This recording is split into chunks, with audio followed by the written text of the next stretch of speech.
But to be honest, I have massively underestimated how many photos.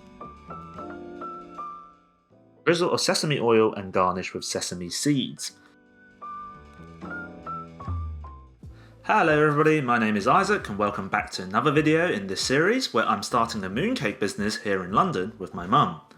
This is week 2 of my 6-week plan, and the focus this week is to get the business registered and the website up and running. Last week I took some photos of our mooncakes which I'm hoping to use for the website. Okay, so this is the third time I'm shooting these mooncakes, and as they say, third time lucky, hopefully. The reason for this is because the first 2 times I didn't make a shot list. I was a little bit unorganised and I didn't get all the shots I needed. This time though, I've made a shot list, I make sure I get everything. But to be honest, I have massively underestimated how many photos, how many product photos you need to set up a website and Instagram and to make sure everything's clear. So a lesson learned there, but the positive is that every time I make a photo shoot, I need to cut one open or cut one of each open and I get to nibble on it. Still very delicious, still smells lovely, so I can't wait to get this out to you guys. Not so much for the belly, but good for the website. So I'm going to get on and wrap up the shoot now and I'll show you guys what those photos look like in a bit.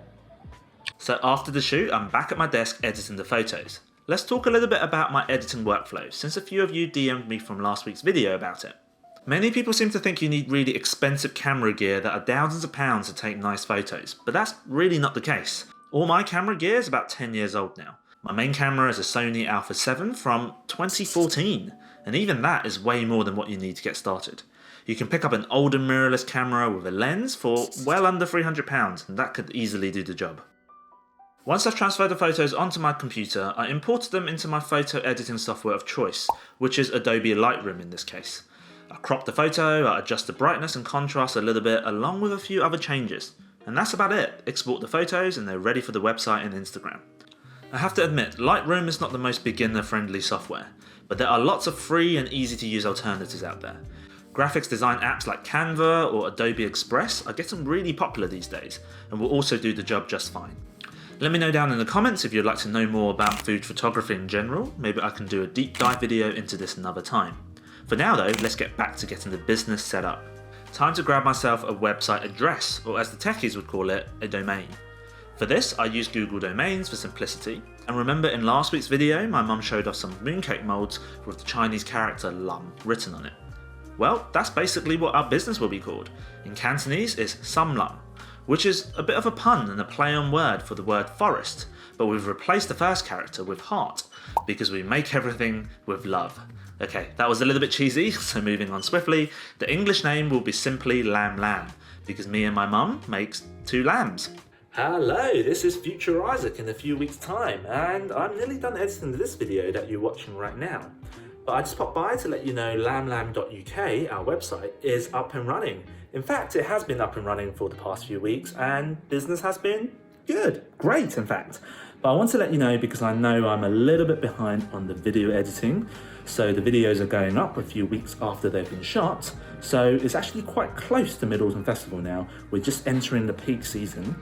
And if you want to check out our mooncakes or check out lamb.lamb.uk before Mid-Autumn Festival, now is the time. Alright, enough of the interruption, back to the video. I want to keep the website really simple. I don't want to spend ages maintaining it and becoming a tech support whenever something breaks or needs to be changed. At the same time though, I don't want it to be expensive, because we are just starting out and we don't have a big budget. So the first option I explored was hosting this myself for free using a service called GitHub Pages. It's a bit of a techie solution, but I've worked with it before, and a lot of the annoying little things are taken care of for you for free. For example, have you ever noticed that padlock in your browser for certain websites? I won't go into technicalities of it, but long story short, it's a really good thing to have for your website because it helps boost your ranking in search engine and things like that. But it's not always free with some website providers. GitHub Pages take care of that for you for free, and many other things too. So I downloaded a template from html5up.com, dropped in a few photos, and an hour later I had a website up and running. Pretty nice and slick, I think. The plan was to add a shopping cart onto it so people can buy directly from the website, and then I was done. There is a service called Shopify Lite, which is only £7 a month, and that would be perfect, or at least that's what I thought. As I was working on it, I quickly realised that the different combinations of mooncakes, the pickup and delivery options, more on that in later weeks, was far too complicated for a simple shopping cart. So it was back to the drawing board. There were so many e-commerce options out there, and to be honest, it was hard to decide. There were many comparisons, and I was a little bit overloaded with information. In the end, I stuck with Shopify because they had an offer for the first 3 months for only 99p per month, and on paper, it did everything that I wanted. Spoilers, it didn't, and I only found out a week or two later. Anyway, it took a good day or two to get the website to a point where I was happy, and to Shopify's credit, their guides were very clear and good. There were just so many settings and things to configure that it ended up taking quite a long time. So after all of that, it was time to grab some food. This is a quick dish I always turn to when I have little time. First, chop up some onions and gently fry them. In the meantime, get the pasta going in a pot and cook until they're a minute or two from done. Dump the pasta into the pan with the onions, making sure you pour some of that starchy pasta water along with it. Then add in some rehydrated dried shiitake mushrooms and seaweed and a big dollop of miso paste.